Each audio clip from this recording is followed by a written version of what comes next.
Mai 1945, l'Allemagne brûle, pas métaphoriquement, littéralement. À Dresde, les derniers incendies provoqués par les bombardements alliés de février fument encore parmi les ruines du centre historique. À Hambourg, les structures en bois calciné des quartiers ouvriers s'effondrent chaque semaine. À Cologne, la cathédrale gothique se dresse miraculeusement intacte au-dessus d'une ville qui est à 90% en ruine. À Berlin, l'odeur de poudre brûlée, de décomposition et de ciment pulvérisé est devenue si constante que les Berlinois ne l'aperçoivent plus. Le Führer est mort depuis le 30 avril. Son successeur désigné, le grand amiral Karl Dönitz, a établi un gouvernement fantôme à Flensburg, à la frontière danoise, qui ne contrôle pratiquement rien. Les dernières unités allemandes opérationnelles sont dispersées et démoralisées. Les soldats encore présents sur les fronts de l'Est fuient vers l'Ouest, désespérés de se rendre aux Américains ou aux Britanniques avant d'être atteints par les Soviétiques. Cette course obéit à une logique terrifiante et très concrète. Les soldats qui avaient combattu sur le front oriental pendant 4 ans savaient exactement ce que l'armée rouge avait découvert en avançant vers l'Ouest.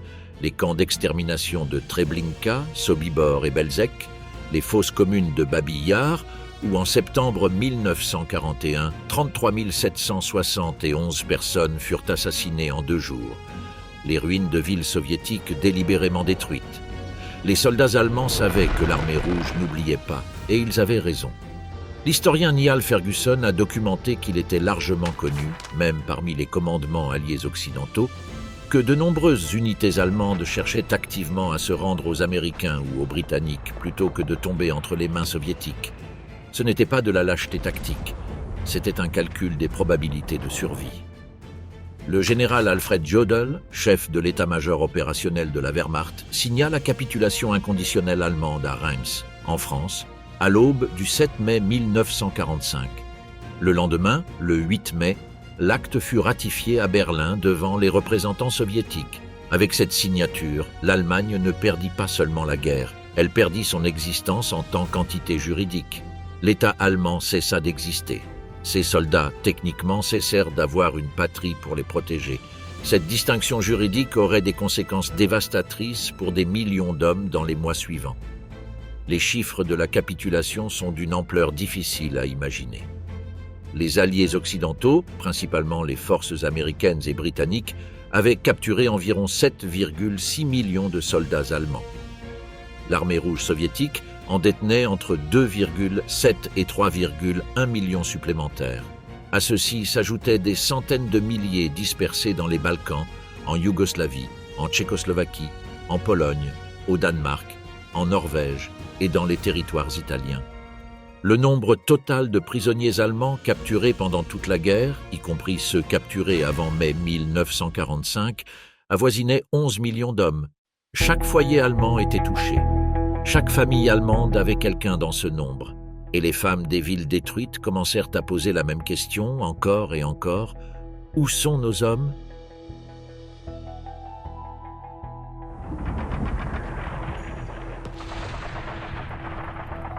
La reclassification. Le tour juridique qui condamna des milliers. Il est des moments dans l'histoire où la bureaucratie devient une arme létale. En mars 1945, quelques semaines avant la reddition définitive, le général Dwight D. Eisenhower, commandant suprême des forces alliées en Europe, prit une décision qui allait modifier le destin de millions de personnes. Les soldats allemands capturés par les forces occidentales cesseraient d'être classés comme prisonniers de guerre, POW selon l'acronyme anglais, catégorie protégée par les conventions de Genève de 1929 et de la Haye pour être désormais désignés sous 2 nouvelles catégories. Surrendered Enemy Persons, SEP, personnes ennemies rendues, et Disarmed Enemy Forces, DEF, forces ennemies désarmées.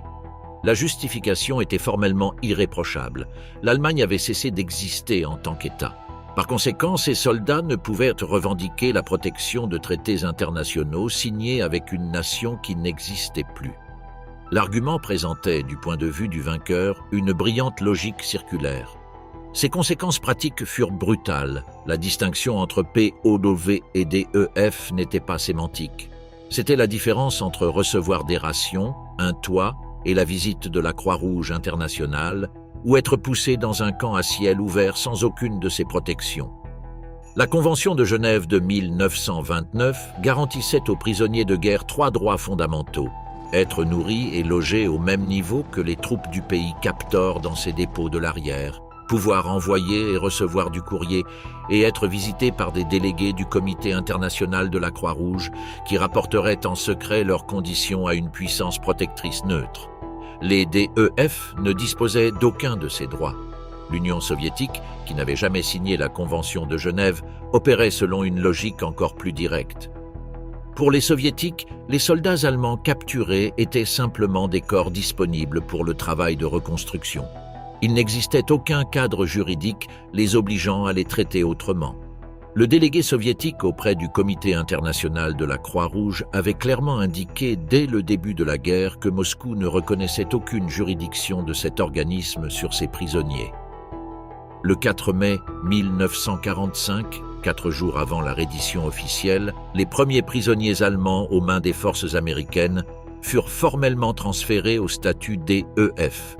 Le même jour, le département de la guerre des États-Unis interdit l'envoi de courriers vers ou depuis ces prisonniers. Le 8 mai, jour de la victoire en Europe, le gouvernement allemand fut dissous et, simultanément, le département d'État américain retira à la Suisse son rôle de puissance protectrice des prisonniers allemands. Sans puissance protectrice, la Croix-Rouge n'avait plus personne à qui rendre compte. Sans destinataire de ces rapports, la Croix-Rouge n'avait plus de base légale pour visiter les camps. Le Premier ministre canadien Mackenzie King protesta officiellement auprès du gouvernement britannique contre le retrait parallèle de la Suisse en tant que puissance protectrice dans les camps sous contrôle britannique et canadien. Sa protestation fut ignorée. À partir de ce moment, les prisonniers détenus par l'armée américaine n'avaient accès à aucun observateur impartial. Ils ne pouvaient recevoir ni colis alimentaires, ni vêtements, ni médicaments d'aucune organisation humanitaire. Ils étaient invisibles pour le monde extérieur.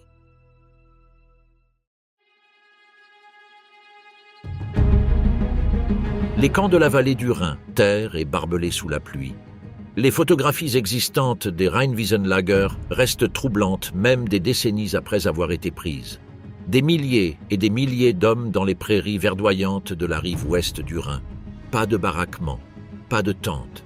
Aucune structure pour les protéger du ciel, seulement des barbelés et de la terre. Des hommes entassés comme des fourmis sur un terrain que les pluies d'avril et de mai transforment en boue. La seule différence visible avec les images des camps de concentration que le monde venait de découvrir est l'uniforme. Ces hommes portent le gris de la Wehrmacht. Les Rheinwiesenlager, littéralement « camps dans les prairies du Rhin », était un ensemble de 19 installations établies par l'armée américaine entre avril et septembre 1945 dans l'ouest de l'Allemagne. Leur nom officiel était Prisoner of War Temporary Enclosures ou PWTE. L'ironie de l'acronyme était parfaite. Rien n'y était temporaire pour les hommes qui y vivaient durant ces semaines cruciales. Entre 1 et près de 2 millions de soldats allemands sont passés par ces camps durant leur existence. La moitié de tous les soldats allemands capturés sur le front occidental y ont été détenus. Le camp de Sinzig, l'un des mieux documentés, a accueilli le 12 mai 1945, selon les archives militaires américaines, 116 000 hommes dans un espace prévu pour une fraction de ce nombre. Le camp de Bad Kreuznach a atteint jusqu'à 560 000 personnes dans ses pires moments. Il n'y avait aucune installation sanitaire. Les hommes utilisaient comme latrine n'importe quel coin de terre qu'ils pouvaient occuper. Les conditions d'hygiène se sont rapidement et dramatiquement dégradées. L'eau provenait de puits improvisés, souvent contaminés. Les rations, lorsqu'il y en avait, étaient misérables. Les estimations parlent de moins de 700 calories par jour dans les moments les plus critiques, dans des camps où les hommes dormaient à l'air libre au printemps d'Europe centrale, exceptionnellement froid et pluvieux cette année-là. Les hommes creusaient des trous dans la terre avec des cuillères, des boîtes de conserve vides, leurs propres mains. Pas pour trouver quelque chose, mais pour s'y cacher. Pour créer un minimum d'abri contre le froid nocturne qui, en avril 1945, incluait encore des températures sous zéro et des chutes de neige fréquentes. Beaucoup de ces trous se remplissèrent de pluie. Ceux qui les avaient creusés devaient choisir entre être mouillés dans le trou ou à ciel ouvert. La différence était minime. Un médecin américain du corps médical de l'armée des États-Unis, le sergent Benedict K. Zobrist, a décrit la situation par une phrase qui résume l'état d'esprit de ceux qui se trouvaient à l'intérieur du système. Ces camps étaient de mauvaises nouvelles. On nous a avertis de rester aussi loin que possible d'eux. Les maladies qui se sont propagées dans ces conditions étaient prévisibles. Dysenterie, pneumonie, septicémie, toutes aggravées par la malnutrition et l'exposition aux éléments. Un rapport médical américain de l'époque a indiqué que 9,7% des décès documentés dans les camps étaient directement dus à la malnutrition ou à la déshydratation. Le reste était causé par des maladies directement attribuables aux conditions de surpopulation, au manque d'hygiène et à l'absence de médicaments. L'exposition, la surpopulation comparable à des enclos et le manque de nourriture et d'installations sanitaires ont contribué à ces taux excessifs de mortalité, précisait le document officiel. Tout au long de l'été 1945, alors que les camps étaient remplis de prisonniers, le Comité international de la Croix-Rouge a été empêché de les visiter. La Croix-Rouge a ensuite signalé que les quantités reçues par le CICR pour ces détenus étaient très faibles. Ce n'est qu'à l'automne 1945, lorsque la plupart des camps étaient déjà fermés ou en cours de fermeture, que des délégués de la Croix-Rouge ont été autorisés à accéder aux camps des zones britanniques et françaises.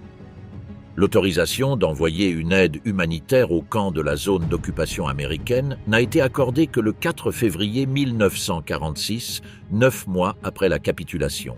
L'historien Albert Cowderay, dans son analyse pour le Eisenhower Center de l'Université de la Nouvelle-Orléans, a estimé que le nombre total de morts dans les camps sous contrôle américain était d'environ 56 000, soit environ 1,1% des 5 millions de prisonniers détenus par les Américains.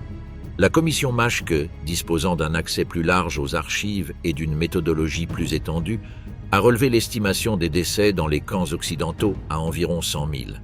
La controverse autour des Rheinwiesenlager est devenue publique des décennies plus tard, avec la publication du livre « Other Losses » du Canadien James Back en 1989, qui affirmait que les morts dans ces camps étaient intentionnelles et dépassèrent le million.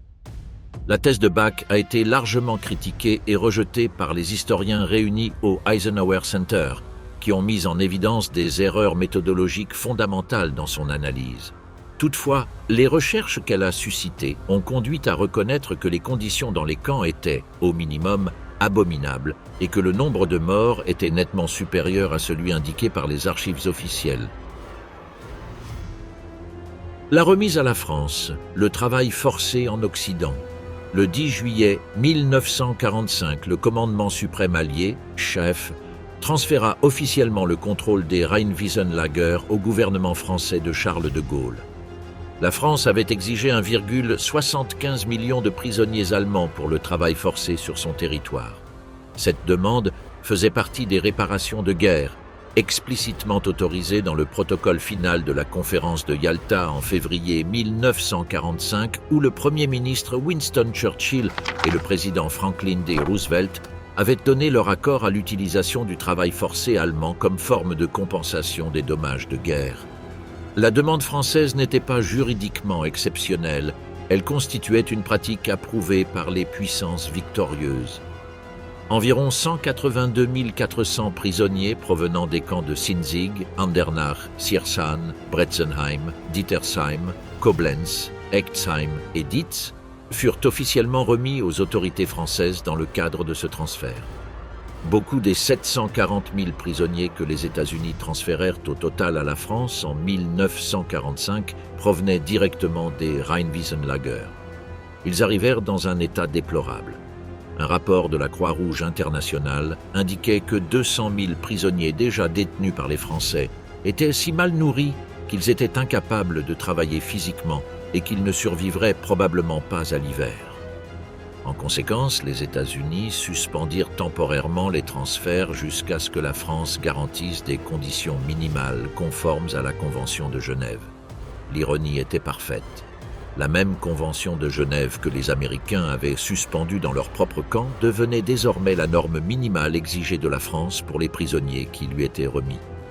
Dans les camps français, les Allemands travaillaient dans des carrières, des fermes et à la reconstruction des infrastructures urbaines détruites par la guerre. Les conditions varièrent fortement selon les lieux et les commandants. Hans Jonert, capturé par un soldat américain le 9 avril 1945, qui lui avait pris sa montre au moment de la reddition et jeté sa gourde en disant « Tu en auras de nouvelles », fut ensuite transféré à Pont-d'Ain, près de Bourg-en-Bresse, dans l'est de la France. Là, les prisonniers allemands travaillaient dans des fermes et des carrières sous différents régimes.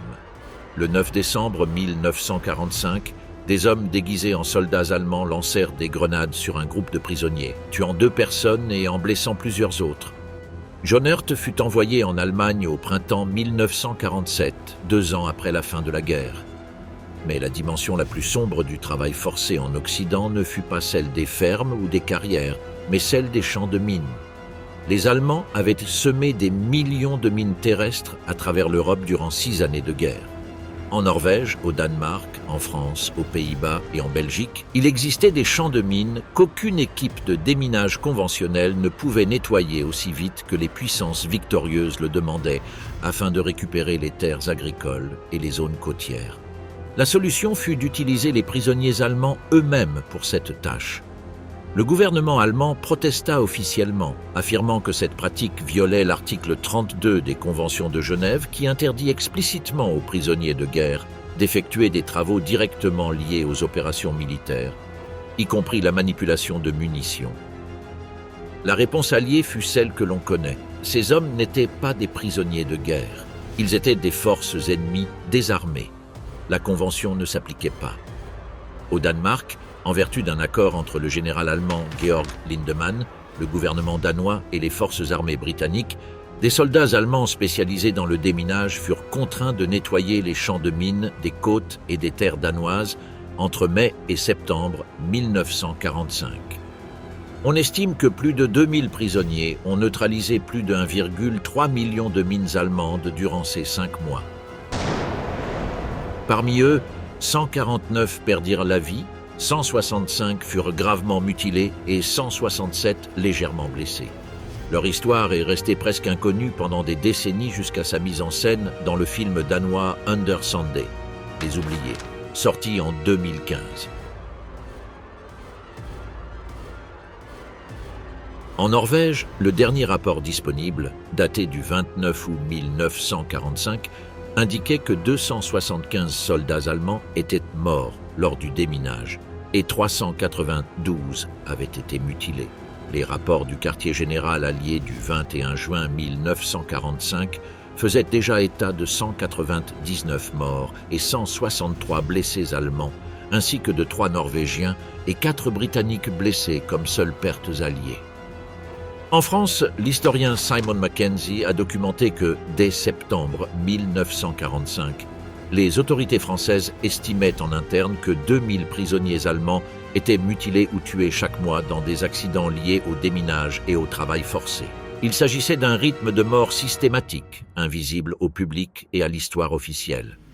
La plupart des prisonniers détenus par les Alliés occidentaux furent finalement libérés. Ceux détenus par les États-Unis commencèrent à être relâchés en nombre croissant dès la fin de 1945 et les derniers furent libérés avant la fin de 1948. Ceux détenus par la France rentrèrent majoritairement chez eux avant la fin de 1949. Ceux détenus par la Grande-Bretagne suivirent un calendrier similaire. Mais la libération n'était pas gratuite. Ils retournaient dans une Allemagne en ruine, dans des villes qu'ils ne reconnaissèrent plus, vers des familles peut-être disparues et des maisons détruites ou réquisitionnées.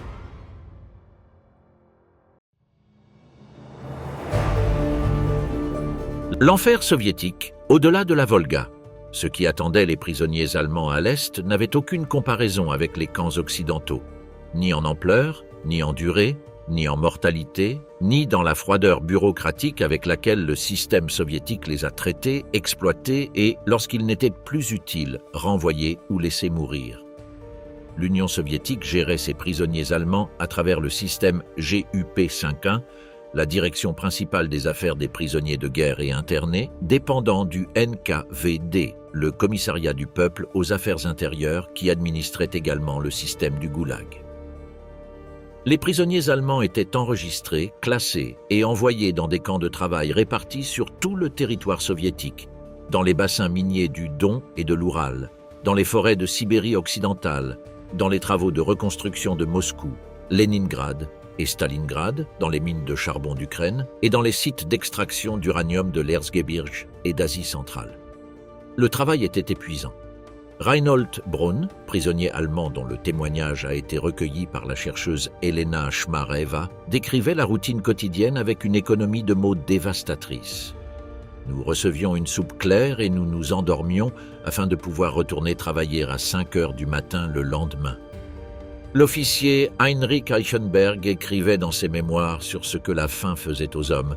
Le problème de l'estomac passait avant tout. L'âme et le corps se vendaient pour un bol de soupe ou un morceau de pain.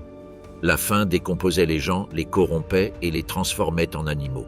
Le vol de nourriture entre camarades est devenu courant. Les rations étaient calibrées selon la productivité. Le système soviétique distinguait les prisonniers qui remplissaient les quotas de travail de ceux qui n'y parvenaient pas. Les travailleurs de choc, ceux qui dépassèrent la norme, recevaient une ration légèrement meilleure. Les inactifs, incapables d'atteindre les quotas en raison de la faiblesse, de la maladie ou de l'épuisement, recevaient une ration punitive, 300 grammes de pain par jour et une soupe d'eau chaude. C'était une équation conçue pour créer un cycle de dégradation progressive. Plus un homme était faible, moins il recevait de nourriture, et plus il recevait peu de nourriture, plus il s'affaiblissait. Les maladies étaient la conséquence inévitable de ce système. Dysenterie, tuberculose, pélagre due à une carence en vitamine B3, scorbut due à l'absence de vitamine C, typhus et paratyphus se propageaient dans des camps où des centaines ou des milliers d'hommes sous-alimentés partageaient l'espace, l'eau et la boue. Les hôpitaux de campagne, lorsqu'ils existaient, manquaient de médicaments essentiels. Les prisonniers étaient souvent soignés par des médecins allemands eux-mêmes prisonniers, travaillant sans anesthésie, sans antibiotiques et avec un équipement improvisé.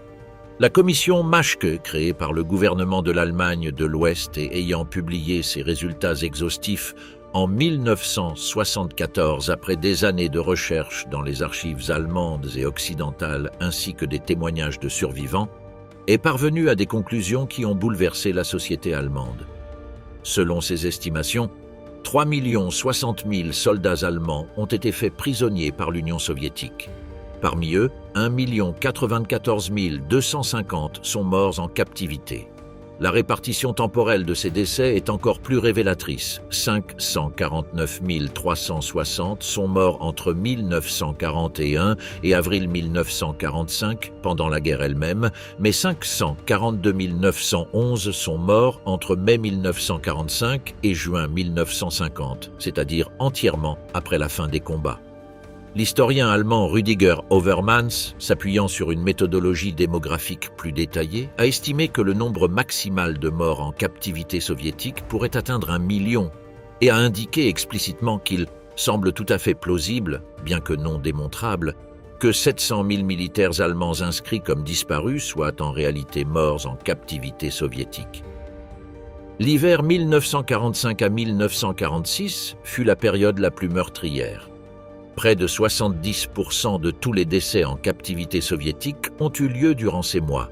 Les prisonniers arrivant affaiblis des camps de transit, transportés dans des wagons à bestiaux pendant des semaines sans eau ni nourriture adéquate et affrontant leur premier hiver sibérien en vêtements d'été ou en uniformes usés, mouraient par milliers.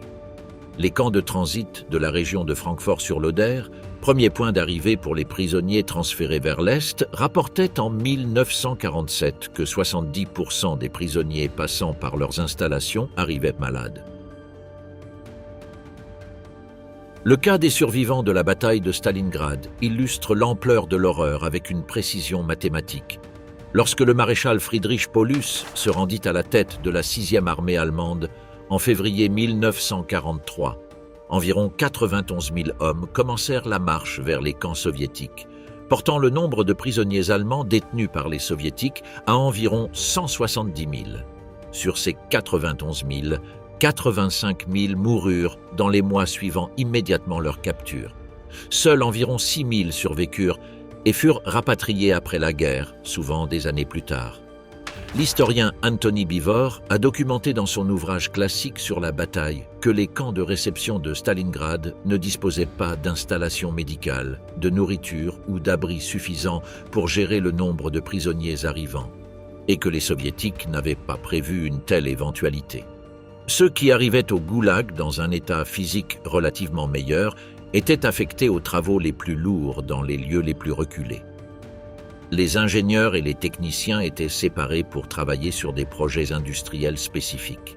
En octobre 1946, le NK-5D déporta de force depuis la zone d'occupation soviétique en Allemagne plusieurs centaines d'experts techniques allemands afin de travailler dans l'industrie aéronautique et le développement des sous-marins en Union soviétique. Certains d'entre eux, y compris des scientifiques travaillant sur le programme soviétique de missiles balistiques, comme l'ingénieur Helmut Gröttrup, restèrent en URSS jusqu'au début des années 1950.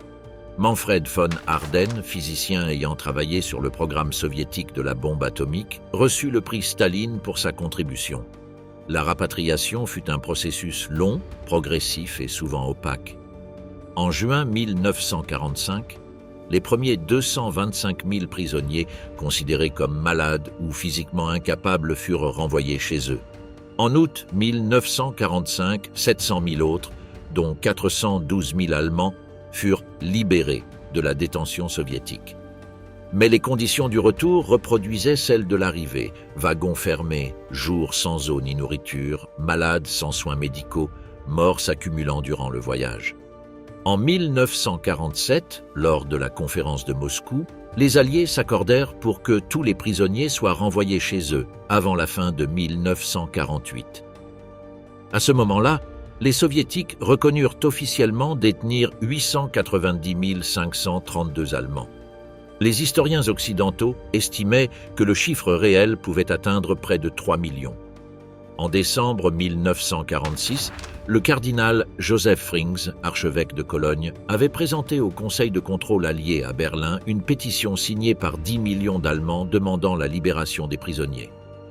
Le rapatriement officiel soviétique s'acheva le 5 mai 1950 lorsque TASS annonça que 1 939 063 prisonniers de guerre allemands avaient été renvoyés chez eux depuis 1945.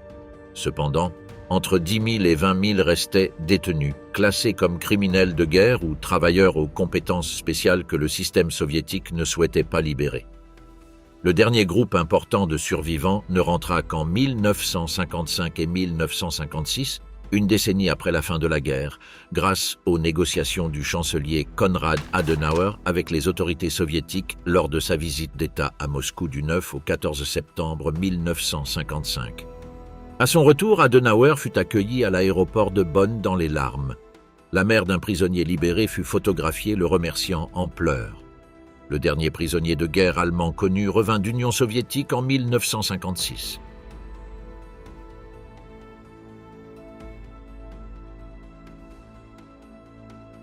Les expulsions. 11 millions de civils en marche. Parallèlement à l'histoire des soldats, se déroule une autre histoire, tout aussi massive et souvent encore plus brutale, celle des civils allemands expulsés des territoires de l'Est. Les conférences de Yalta, février 1945, et de Potsdam, juillet-août 1945, avaient radicalement réorganisé la carte de l'Europe centrale. Les territoires allemands à l'est des fleuves Oder et Neisse furent cédés à la Pologne et à l'Union soviétique. La Prusse orientale fut partagée entre la Pologne et l'URSS, Königsberg, rebaptisé Kaliningrad, passant sous contrôle soviétique. La Poméranie, la Silésie et la partie orientale du Brandebourg devinrent polonaises. L'article 13 des accords de Potsdam entérina explicitement le transfert des populations allemandes de Pologne, de Tchécoslovaquie et de Hongrie vers les zones d'occupation alliées en Allemagne, à condition qu'il soit effectué de la manière la plus humaine possible. La réalité fut autre.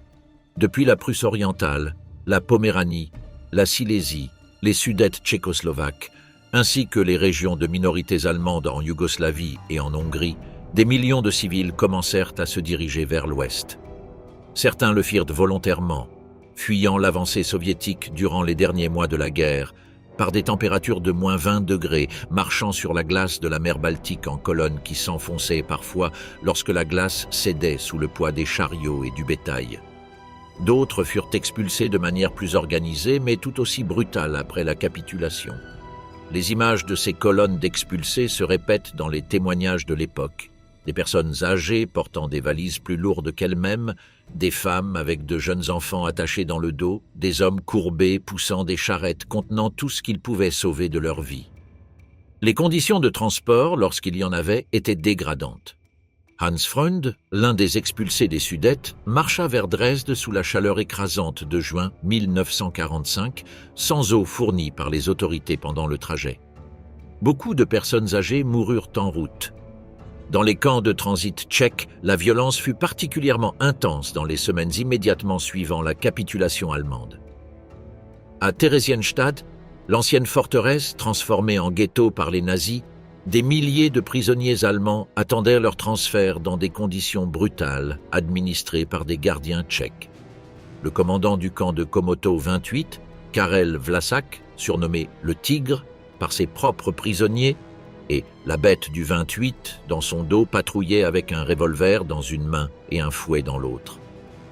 Eduard Kaltofen, survivant du camp, témoigna l'avoir vu battre à mort un soldat handicapé avec sa propre béquille, et d'une occasion où 4 hommes durent préparer leur propre cercueil avant d'être exécutés d'une balle dans la nuque.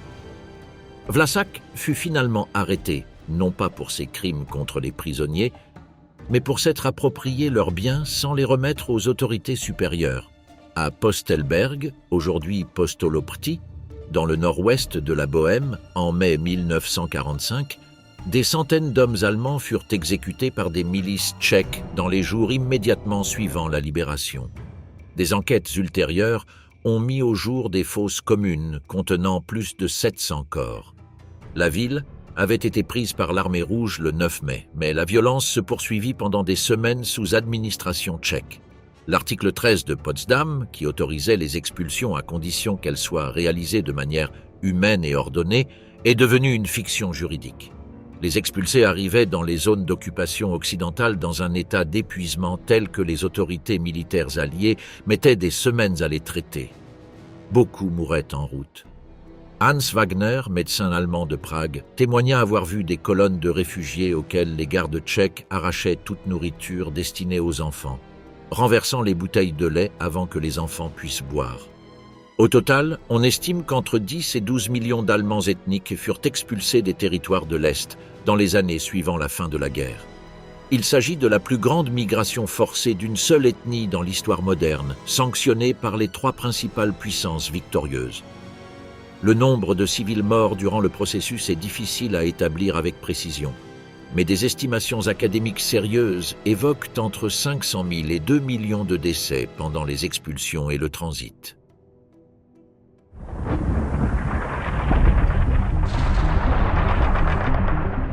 Berlin sous 4 drapeaux. La vie dans la ville zéro. Berlin, en mai 1945, était une autre planète. 80% de ses infrastructures avaient été détruites.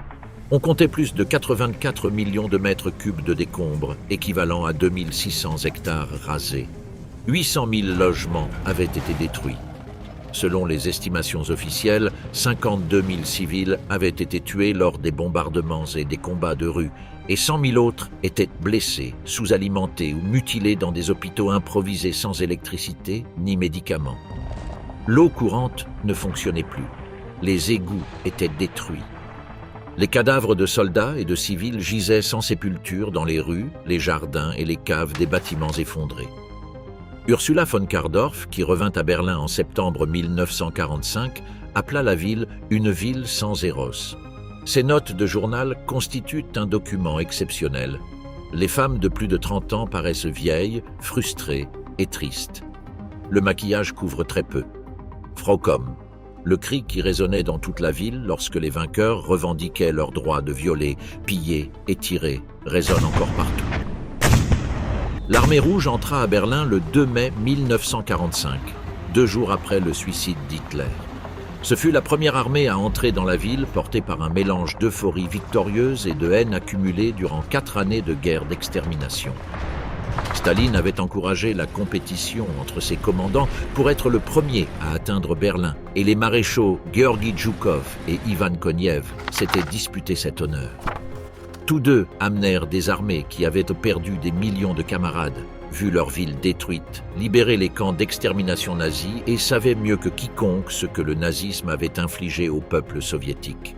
Les conséquences pour la population civile de Berlin furent dévastatrices. Les estimations prudentes du nombre de femmes violées dans la ville varient entre 20 000 et 100 000. D'autres estimations plus larges, incluant l'ensemble des territoires de l'Est sous contrôle soviétique, évoquent entre 1,4 et 2 millions de femmes violées durant les derniers mois de la guerre et les premiers mois de l'occupation. L'auteur anonyme de Un homme entre les femmes, Journal de Berlin, été 1945, publié des décennies plus tard sous le pseudonyme anonyme et identifié comme la journaliste Martha Hillers, décrivit en détail la stratégie adoptée par de nombreuses femmes pour survivre. Rechercher la protection d'un officier soviétique de rang suffisamment élevé pour dissuader les autres soldats. Ruth Friedrich, qui tenait un journal pendant toute la période de l'après-guerre berlinoise, a consigné les contradictions du comportement soviétique. Les mêmes soldats qui pillaient des appartements et commettaient des viols pouvaient le lendemain se montrer aimables avec les enfants et partager la maigre nourriture qu'ils possédaient. Certains d'entre eux étaient des sadiques, malgré tout, écrivait-elle. Mais aussi, les Russes étaient pour la plupart comme des enfants. Staline avait autorisé ses soldats à envoyer des colis pouvant atteindre 5 kg à leurs familles en Russie. Cette mesure, apparemment anodine, déclencha une vague systématique de pillage. Vases, lampes, nappes, robes, chaussures, montres. Toute propriété personnelle pouvait être confisquée.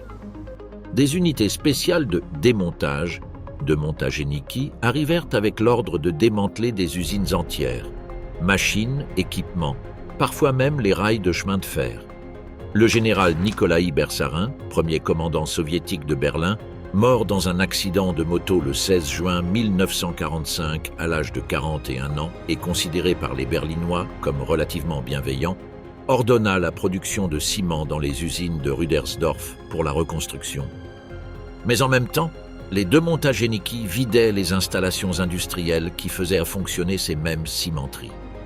Dans les ruines du bunker du zoo de Berlin, le plus grand abri anti-aérien de la ville, le directeur des collections d'art, le docteur Wilhelm Unverzagt, avait réussi à cacher le trésor de Schliemann lors de 3 découverts par l'archéologue Heinrich Schliemann en 1873, jusqu'au 1er mai, lorsqu'un officier soviétique de haut rang découvrit les caisses. Le général Nikolaï Bersarin promit que les trésors seraient mis en sécurité.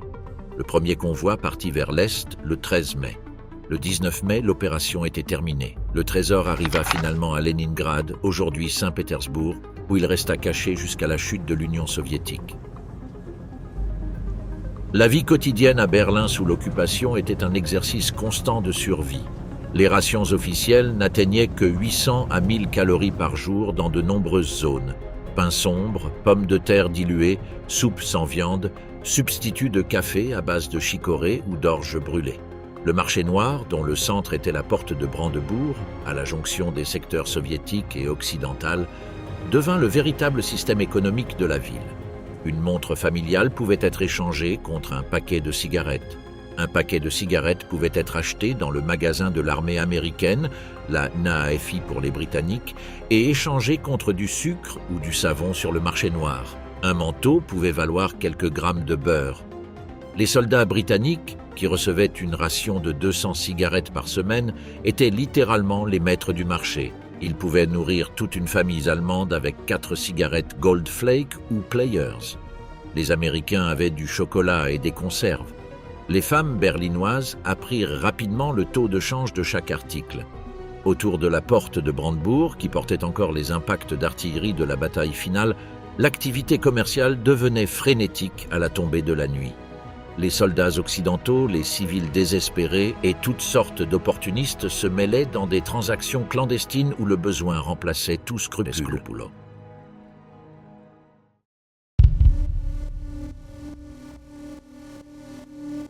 Les camps américains, de prisonniers à suspects. Mais les camps américains ne se limitaient pas au Rheinwissenlager. À mesure que progressait le processus de dénazification, les forces d'occupation américaines établirent un réseau de camps pour différentes catégories de détenus. Il y avait des camps pour les hauts fonctionnaires nazis en attente de jugement, des camps pour les officiers de l'état-major de la Wehrmacht, tous détenus à titre préventif sur ordre de Montgomery, des camps pour les membres d'organisations déclarées criminelles, les SS, la Gestapo et le SD, service de sécurité, et des camps plus vastes où cohabitaient des prisonniers en attente de classification, des témoins pour les procès de Nuremberg et de simples soldats qui n'avaient pas encore été traités administrativement. Le camp de Langwasser, installé dans les bâtiments inachevés du site des congrès du parti nazi à Nuremberg, ceux-là même qu'Albert Speer avait conçus pour mettre en scène le triomphe du Reich, abritait au printemps 1946 11 760 et un Allemand et 1389 étrangers de 11 nationalités. L'ancien secrétaire d'État aux finances du Reich, Lutz Schwerin von Krosigk, s'y trouvait, tout comme les maréchaux Erich von Manstein et Walter von Brauchitsch. L'écrivain Ernst von Salomon, arrêté avec sa compagne pour le simple fait de partager un nom avec un conspirateur de l'attentat de juillet 1944, décrivit dans son roman témoignage Die Antwort, les réponses 1951, le processus d'interrogatoire auquel il fut soumis par les autorités américaines. Von Salomon raconta qu'il fut conduit dans une baraque où un officier nommé lieutenant Baby l'accueillit en criant « Vous êtes nazi !» Von Salomon nia. Il fut frappé, perdant plusieurs dents. Sa compagne fut convoquée dans la baraque, contrainte de se déshabiller et soumise à un examen intime, tandis que des soldats se pressaient aux fenêtres. Le général Lucius Clay, commandant des forces américaines en Allemagne, reconnut plus tard avec prudence. Malheureusement, dans la chaleur de l'après-guerre, nous avons utilisé des méthodes pour obtenir des preuves que nous n'aurions pas employées plus tard, lorsque la tension initiale s'était dissipée. Les camps les plus notoires des Américains étaient cependant liés au procès de Nuremberg. Le camp de Mondorf-les-Bains au Luxembourg, surnommé Ashcan, la poubelle par les soldats américains, fut la première destination des principaux dirigeants nazis capturés. Hermann Göring, Rudolf Hess, Albert Speer, Wilhelm Keitel, Alfred Jodl et une douzaine d'autres. On leur confisqua uniformes, décorations et médicaments. À Göring, on retira les 20 000 doses de dihydrocodéine qu'il prenait quotidiennement pour sa dépendance, déclenchant un processus de désintoxication forcée qui améliora temporairement son état mental. Göring avait été capturé le 9 mai 1945. Les ingénieurs américains découvrirent sa collection d'art à Berchtesgaden, des œuvres de Rembrandt, Rubens, Van Dyck, Boucher et Botticelli. Un Rembrandt acheté à Paris en 1940 s'avéra être un faux. Des soldats de l'armée française avaient déjà pris une partie de ces bijoux. Un soldat américain emporta son bâton de maréchal, qui fut intercepté à la douane et finit dans la collection de West Point. Son épée de mariage de 1935 fut volée par un sergent qui la déposa dans un coffre-fort bancaire en Indiana.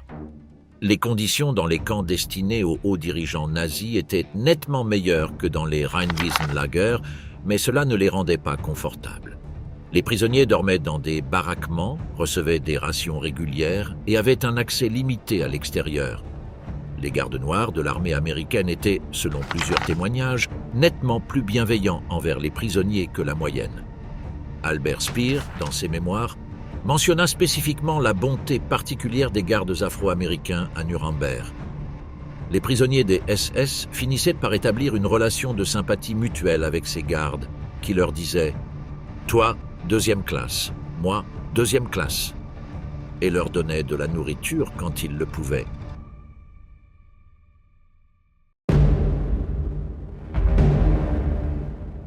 Nuremberg, le procès qui a transformé le droit international. Le 20 novembre 1945, au palais de justice de Nuremberg, salle 600, l'histoire du droit international changea de manière irréversible. 24 hommes prirent place sur le banc des accusés du tribunal militaire international afin d'être jugés pour des crimes dont le monde tentait encore de mesurer l'ampleur.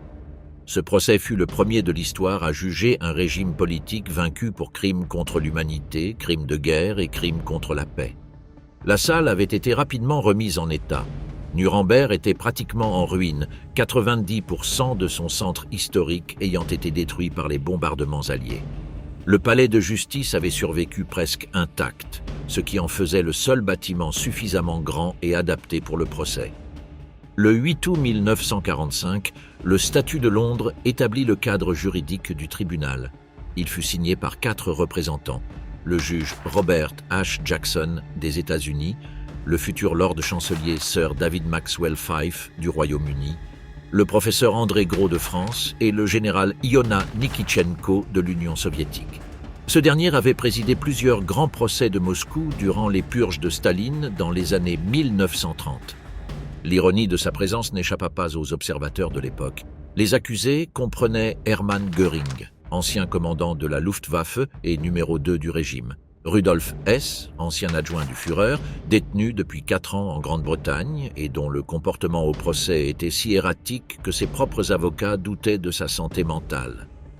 Joachim von Ribbentrop, ancien ministre des Affaires étrangères, retrouvé dans une pension de Hambourg le 14 juin 1945, alité en pyjama rose et blanc après 6 semaines de fuite. Wilhelm Keitel, chef d'état-major de la Wehrmacht, directement impliqué dans les ordres criminels, Alfred Jodl, chef des opérations, exécuté malgré l'annulation posthume de sa condamnation des décennies plus tard, et Alfred Rosenberg, théoricien racial du nazisme, entre autres. Les 218 jours d'audience inclurent la projection de films documentant les camps de concentration de Buchenwald, Bergen-Belsen et Mauthausen. Les images furent montrées aux accusés. Beaucoup regardèrent. Certains détournèrent le regard. Göring, qui avait initialement déclaré ne pas avoir connaissance de ce qui se passait dans les camps, fut contraint de faire face à cette réalité projetée devant ses yeux et devant le monde entier. Plus tard, lorsque le commandant d'Auschwitz, Rudolf Höss, témoigna en décrivant le fonctionnement industriel de l'extermination, Göring se tourna vers les amiraux Erich Raeder et Alfred Jodl et murmura « Sans ce maudit Auschwitz, Himmler nous a entraînés là-dedans. Sans Auschwitz, nous pourrions présenter une défense valable. En l'état actuel des choses, nos chances sont bloquées. Chaque fois que notre nom est mentionné, tout le monde pense à Auschwitz ou à Treblinka. C'est comme un réflexe. » Le procureur Jackson, dans son discours d'ouverture, définissait l'objectif du tribunal avec la clarté rhétorique propre à un juge de la Cour suprême américaine. Les crimes dont nous vous accusons ne sont pas des crimes parce que nous sommes les vainqueurs et eux les vaincus. Si les mêmes actes nous étaient imputés, nous serions nous-mêmes assis dans ce box. C'était un argument que les accusés tentèrent systématiquement d'exploiter. Göring en particulier souligna que les Alliés n'avaient pas inclus dans l'acte d'accusation les bombardements de Varsovie, Rotterdam, Londres ou Coventry par la Luftwaffe, ni ceux de Dresde, Hambourg et Cologne par la RAF et l'USAF. Les Soviétiques, qui ne disposaient pas d'une capacité de bombardement stratégique comparable à celle des Alliés occidentaux, avaient souhaité inclure ces charges, mais elles furent rejetées par le bloc occidental. Le général Clay, écrivant au colonel Telford Taylor, successeur de Jackson, le 17 octobre 1947, résuma le but du procès dans une phrase devenue historique. « À Nuremberg, nous établissons une procédure pour l'avenir, et non pour des individus spécifiques. L'histoire ne fera pas de différence entre un von Rundstedt et un von Lieb. » Le 1er octobre 1946, le tribunal militaire international rendit ses verdicts. 12 hommes furent condamnés à mort, Ribbentrop, Keitel, Kaltenbrunner, Rosenberg, Frank, Frick, Streicher, Sauckel, Jodl, Seyss-Inquart, Bormann, par contumace, et Göring, bien que ce dernier se soit suicidé avant l'exécution. 3 furent condamnés à la réclusion à perpétuité, Hess, Walter Funk et Erich Raeder. 4 reçurent des peines de prison de 10 à 20 ans, Karl Dönitz, 10 ans, Baldur von Schirach, 20 ans, Albert Speer, 20 ans, et Konstantin von Neurath, 15 ans. 3 furent acquittés, Franz von Papen, Hjalmar Schacht et Hans Fritzsch. Les exécutions eurent lieu le 16 octobre 1946, à partir de 1h11 du matin, dans le gymnase de la prison de Nuremberg. Ribbentrop fut le premier à monter sur l'échafaud. Ses dernières paroles rapportées furent « Que Dieu ait pitié de mon âme ». Keitel mourut avec la dignité militaire qu'il avait maintenue tout au long du procès. Alfred Rosenberg, l'idéologue racial dont les théories avaient fourni le cadre intellectuel de l'extermination, ne prononça pas un seul mot. Tous furent pendus selon une technique défectueuse qui prolongea l'agonie. Ils ne moururent pas d'une fracture cervicale instantanée, mais d'une lente asphyxie. Mais Nuremberg ne fut que le premier acte. Entre 1946 et 1949, 12 procès supplémentaires se déroulèrent également à Nuremberg, devant des tribunaux militaires américains. Ces procès examinèrent la responsabilité de médecins ayant expérimenté sur des êtres humains dans les camps. Affaire 1, le procès des médecins. De juges ayant appliqué les lois raciales nazies. Affaire 3, le procès des juristes, qui inspirerait le film Judgment at Nuremberg de Stanley Kramer en 1961. De membres des Einsatzgruppen ayant exécuté plus d'1 million de personnes en Union soviétique. Affaire 9. D'industriels ayant exploité le travail forcé, y compris les héritiers du groupe Krupp, affaire 10, et la direction DJ Farben, le conglomérat chimique qui produisit le Zyklon B utilisé à Auschwitz, affaire 6. Les procès subsidiaires révélèrent quelque chose que le procès principal avait suggéré sans le développer complètement. Le nazisme n'était pas une aberration de quelques fanatiques au sommet du pouvoir, mais un système impliquant de larges élites fonctionnelles de la société allemande, médecins, juristes, diplomates, ingénieurs, industriels. Lorsque cette réalité devint évidente, l'opinion publique allemande commença à être mal à l'aise. Au début, la majorité soutenait les procès, mais lorsque le projecteur se tourna vers les professionnels et les fonctionnaires de rang intermédiaire, la réaction devint défensive.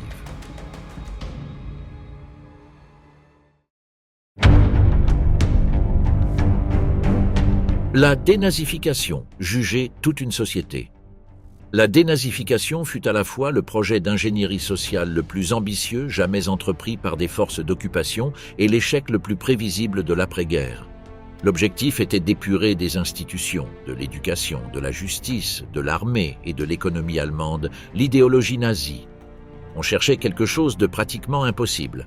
Identifier et exclure de la vie publique tous les Allemands ayant servi activement le régime, tout en reconstruisant simultanément un État fonctionnel avec les professionnels restants. L'outil principal dans la zone américaine était le Fragebogen, le questionnaire. Il comportait 131 questions couvrant tous les aspects de la vie personnelle du répondant, appartenance au parti nazi et à ses organisations affiliées, fonctions militaires et administratives, activités économiques sous le régime, biens et revenus. Les réponses étaient analysées par les Spruchkammern, tribunaux de dénazification qui classaient chaque Allemand en 5 catégories établies par le Comité de contrôle allié en mars 1946. Catégorie 1, principaux responsables, Hauptschuldig. Catégorie 2, responsables, Belastet. Catégorie 3, impliqués mineurs, Minderbelastet. Catégorie 4, suiveurs, Mitläufer. Catégorie 5, exonérés, Entlastet. La catégorie, un impliqué de possibles poursuites pénales et la confiscation des biens. La catégorie 5 signifiait le retour à une vie normale. Entre les deux, une gradation de restrictions professionnelles, politiques et sociales. Le processus fut écrasé dès le départ par sa propre ampleur. Rien que dans la zone américaine, des millions de personnes devaient être classées. Les Spruchkammern étaient insuffisants en nombre. Les registres du parti nazi avaient été partiellement détruits. Et les Allemands découvrirent rapidement un outil devenu légendaire, le Persilschein, terme combinant la marque de détergent Persil et l'idée de certificat de nettoyage. Une attestation d'un voisin ou collègue certifiant le comportement irréprochable du concerné sous le nazisme. Les Allemands les échangeaient entre eux avec une telle facilité que les contemporains parlaient d'un commerce d'exonération. Beaucoup de personnes ayant été activement compromises avec le régime bénéficièrent de la bonne foi ou de la convenance mutuelle de leurs voisins. Selon les mots de l'historien Robert Gelatli, le résultat fut qu'une proportion significative d'anciens fonctionnaires nazis trouva des moyens de conserver leur poste ou d'y revenir. Le pragmatisme de la reconstruction entra en conflit avec les principes de la purge. L'Allemagne de l'Ouest avait besoin de médecins. Beaucoup avaient participé au programme d'euthanasie ou aux expériences humaines dans les camps. Elle avait besoin de juristes. Beaucoup avaient appliqué les lois de Nuremberg. Elle avait besoin d'ingénieurs et d'administrateurs. Nombre d'entre eux avaient géré le système de travail forcé ou l'appareil répressif du parti. Dans la zone soviétique, la dénazification fut plus radicale dans sa forme, bien que tout aussi complexe dans ses résultats. Les juges, enseignants et officiers furent destitués en masse et remplacés par des cadres loyaux au Parti socialiste unifié d'Allemagne, SED, fondé en avril 1946 sous tutelle soviétique par la fusion forcée du SPD et du KPD dans la zone orientale. L'Allemagne de l'Est construisit son identité politique sur le récit d'un antifascisme conséquent. Elle se présentait comme le seul État allemand ayant rompu radicalement avec le nazisme, contrairement à l'Allemagne de l'Ouest que la propagande du SED accusait d'abriter dans ses ministères, son armée et son industrie, les héritiers du militarisme prussien. Ce n'était pas entièrement faux, mais ce n'était pas entièrement vrai non plus. En Allemagne de l'Est aussi, des fonctionnaires au passé compromis furent intégrés, simplement sous une autre étiquette idéologique. La confrontation la plus brutale avec le passé eut lieu à Weimar, la ville qui avait donné son nom à la République vaincue par le nazisme. Les habitants de Weimar furent transportés collectivement au camp de concentration de Buchenwald, situé dans les collines boisées de Lettersberg, à moins de 10 km du centre-ville, afin de voir de leurs propres yeux ce qui s'y était passé entre 1937 et 1945. Les images de ces jours sont d'une extrême dureté, des civils allemands marchant entre des baraquements encore remplis de cadavres non enterrés, parmi les fours des crématoires, au milieu des preuves physiques de 56 000 morts. Beaucoup affirmèrent ne pas avoir su. Les historiens ont débattu pendant des décennies de la possibilité de cette ignorance, étant donné que l'odeur des crématoires était perceptible partant de vent jusque dans le centre de Weimar. La rééducation culturelle fut un autre front du processus.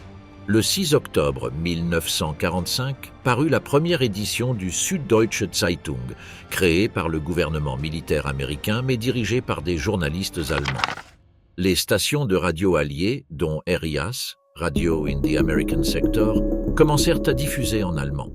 Les Américains obtinrent un succès notable avec des publications comme la Neue Zeitung, édité par l'écrivain satirique Erich Kästner et supervisé par le major Hans Wallenberg, ancien éditeur chez Ullstein, ayant émigré en 1937. En 1947, le journal atteignait 800 000 exemplaires.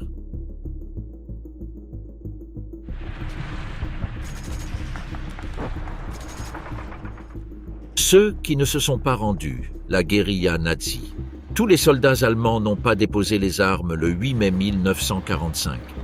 Hitler, avant de se suicider, avait confié au général Hans-Adolf Brützmann la mission d'organiser les unités Werwolf, des groupes de combat opérant derrière les lignes ennemies, pour saboter, espionner et assassiner, maintenant ainsi une résistance nazie même après la capitulation officielle.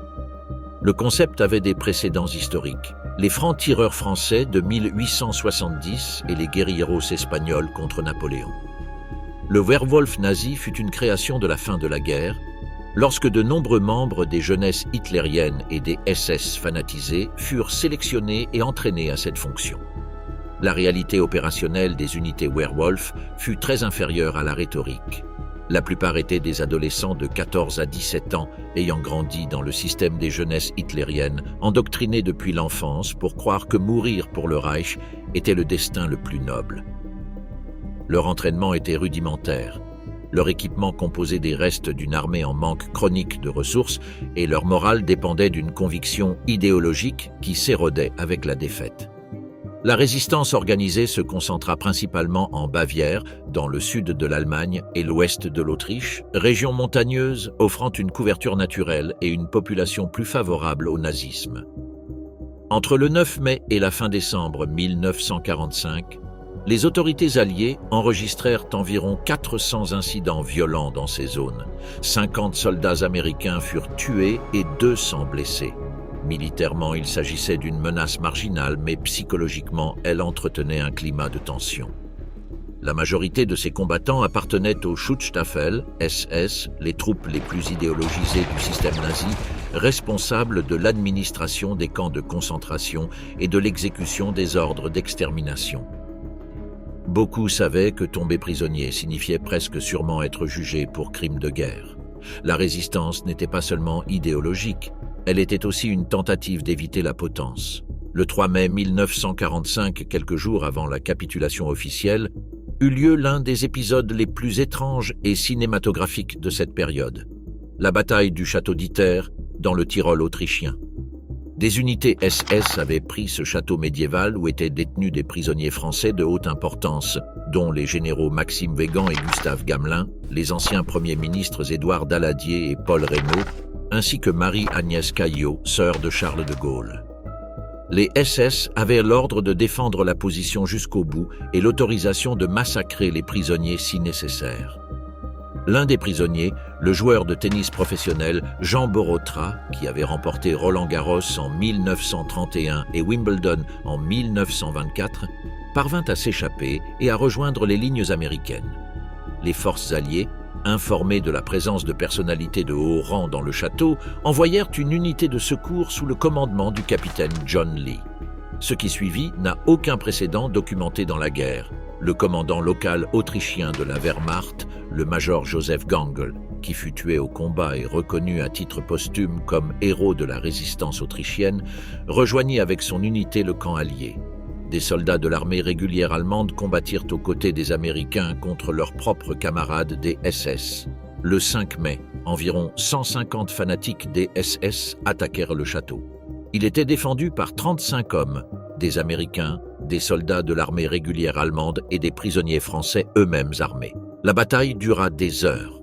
Le seul char disponible fut rapidement neutralisé par l'artillerie des SS Borotra, champion de Wimbledon, se porta volontaire pour traverser les lignes de feu en courant afin de rejoindre les communications alliées et demander des renforts.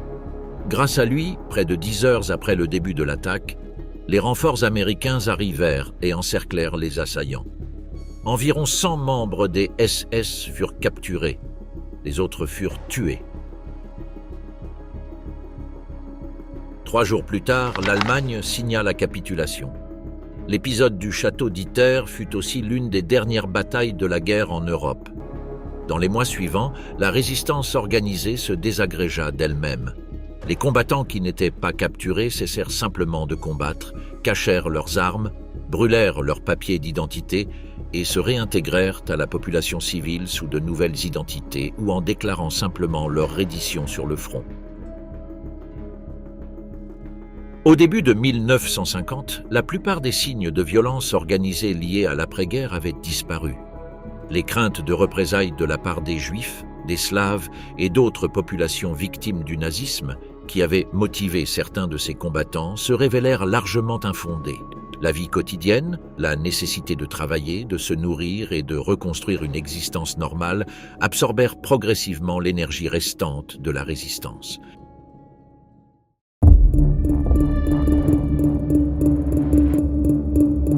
L'hiver de la culpabilité, famine, froid et conscience.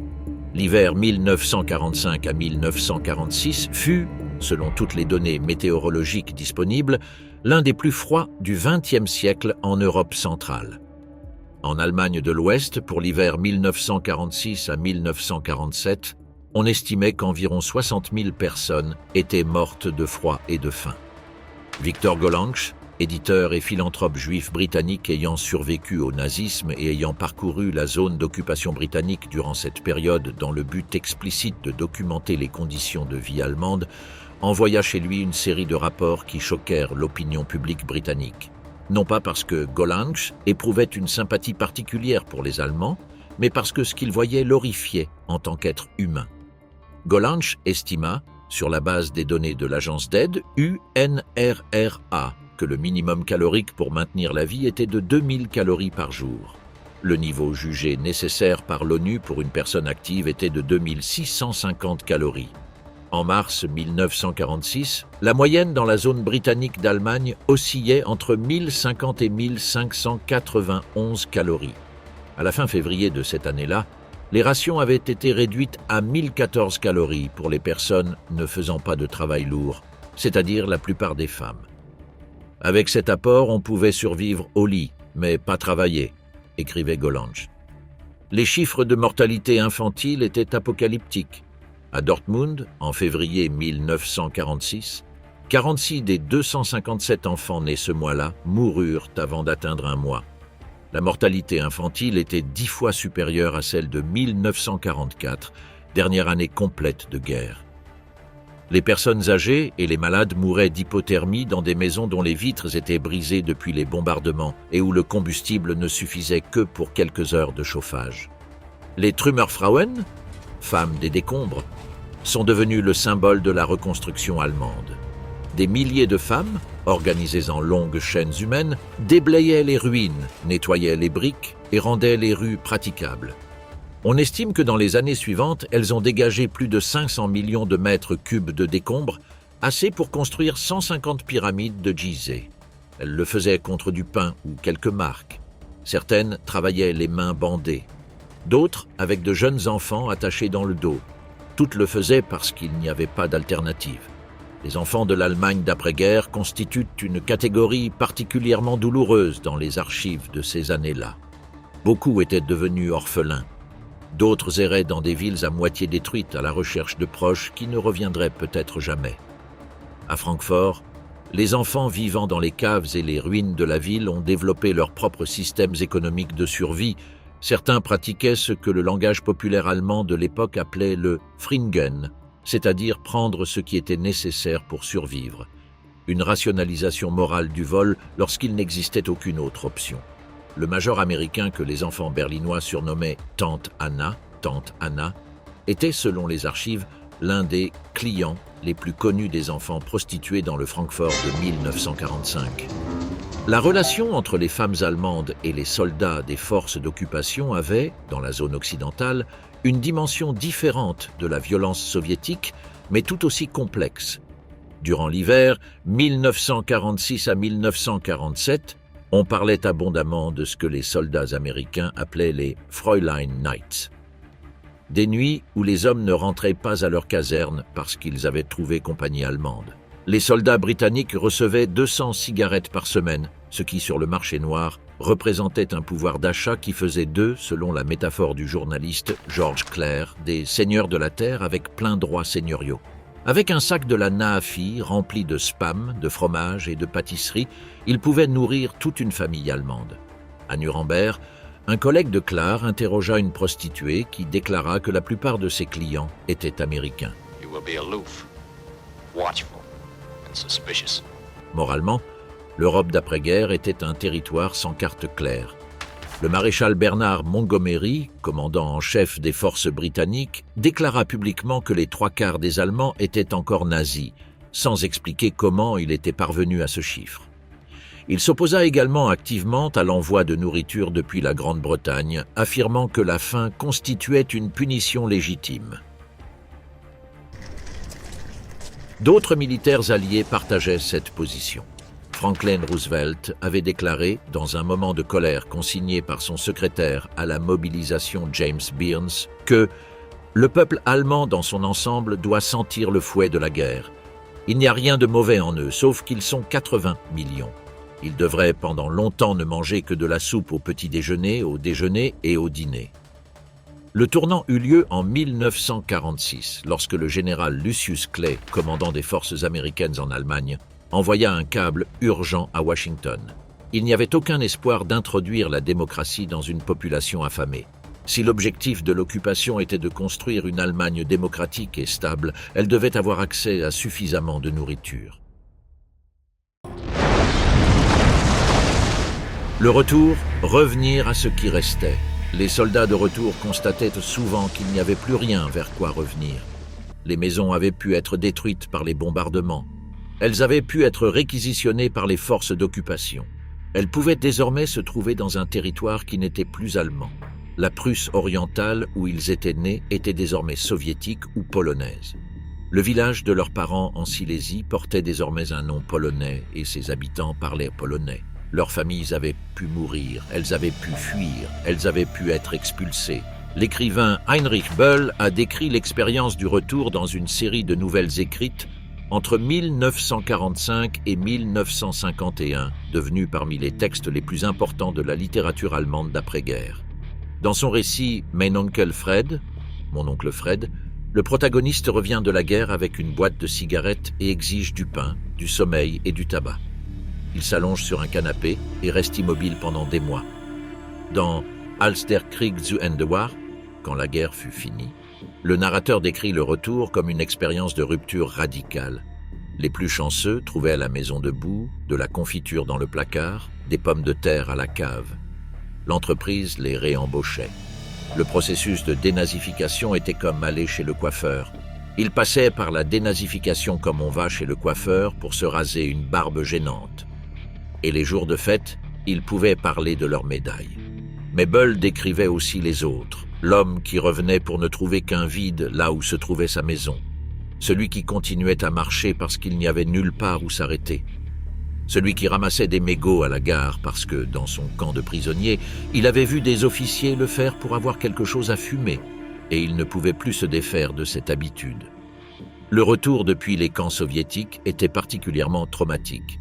Les prisonniers passaient par le camp de transit de Francfort-sur-l'Oder, où le NKVD procédait à des interrogatoires de routine afin d'identifier des espions, des collaborateurs potentiels ou des personnes possédant des connaissances militaires utiles.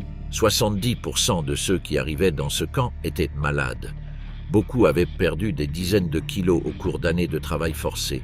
Ils arrivaient dans des trains qui étaient, selon tous les témoignages disponibles, aussi misérables que ceux qui les avaient emmenés vers l'Est des années auparavant. À leur arrivée dans la zone de destination, les rapatriés recevaient un document d'identité provisoire, une ration d'urgence et des instructions pour se présenter à la plus proche autorité d'état civil. Il n'y avait pas d'accueil officiel, il n'y avait pas de célébration, il n'y avait aucune reconnaissance formelle de ce qu'ils avaient vécu. Ceux qui revenaient des camps soviétiques vers la zone orientale de l'Allemagne ne pouvaient pas parler librement de leurs expériences. Le récit officiel de l'État socialiste ne laissait aucune place aux témoignages de souffrance entre les mains soviétiques. Ceux qui revenaient dans la zone occidentale pouvaient parler, mais ne trouvaient souvent pas d'auditeurs disposés. La société ouest-allemande était tournée vers la reconstruction et la survie immédiate, et la mémoire des camps soviétiques ne s'intégrait pas facilement dans le récit du nouveau départ, auquel tous devaient croire. L'écrivain Ernst von Salomon, qui avait été détenu dans des camps américains et a décrit son expérience dans Die Antwort, Les Réponses, 1951, observa que les hommes qui revenaient de captivité se divisaient en deux types. Ceux pour qui la vie avait continué sans eux et qui se réintégraient avec plus ou moins de difficultés, et ceux qui découvraient qu'il n'y avait plus de vie à retrouver. Pour ces derniers, le retour était une seconde forme de défaite.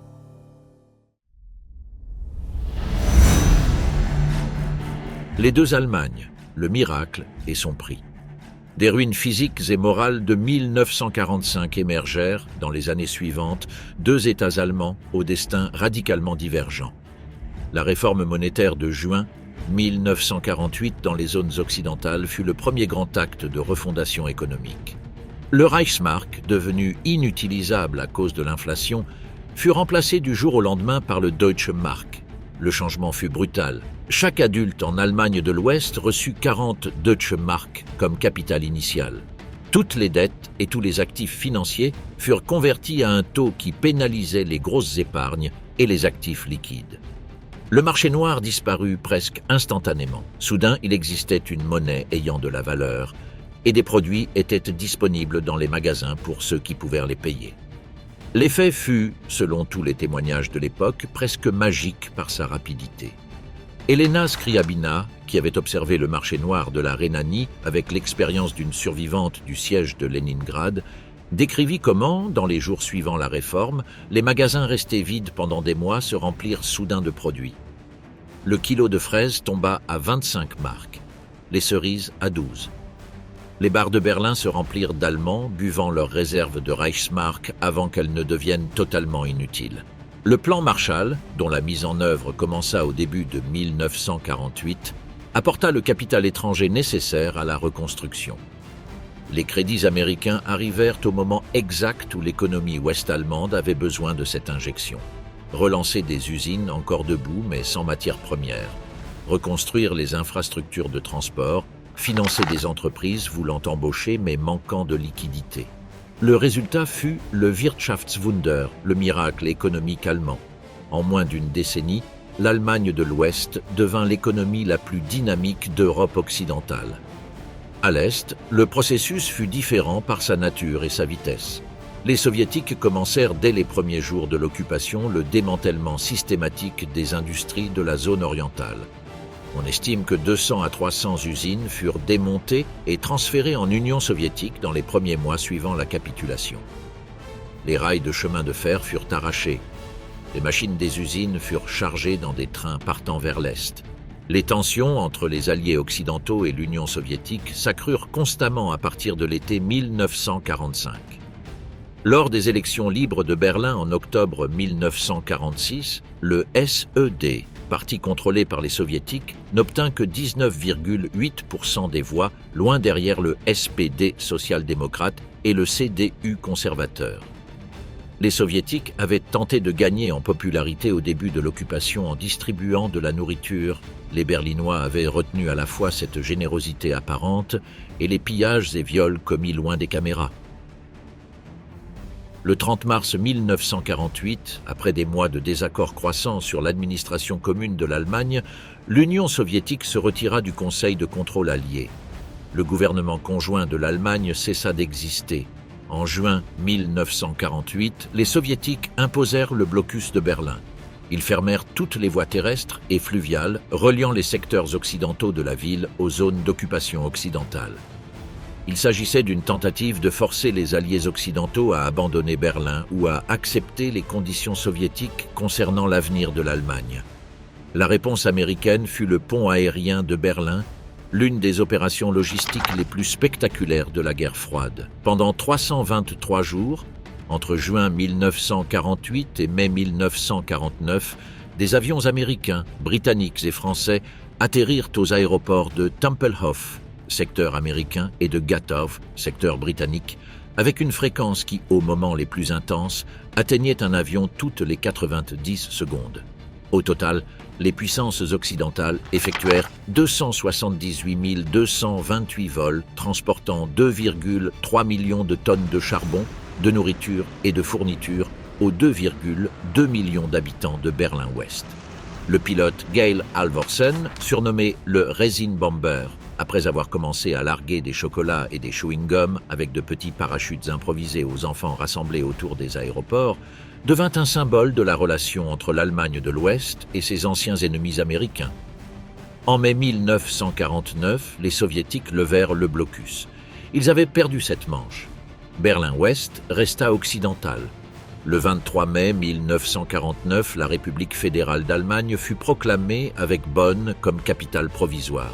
Le 7 octobre 1949, en réponse, la République démocratique allemande fut proclamée. Les deux États allemands coexistèrent pendant 41 ans, jusqu'à la réunification de 1990. Chacun construisit un récit différent de sa relation avec le passé nazi et les souffrances de l'après-guerre.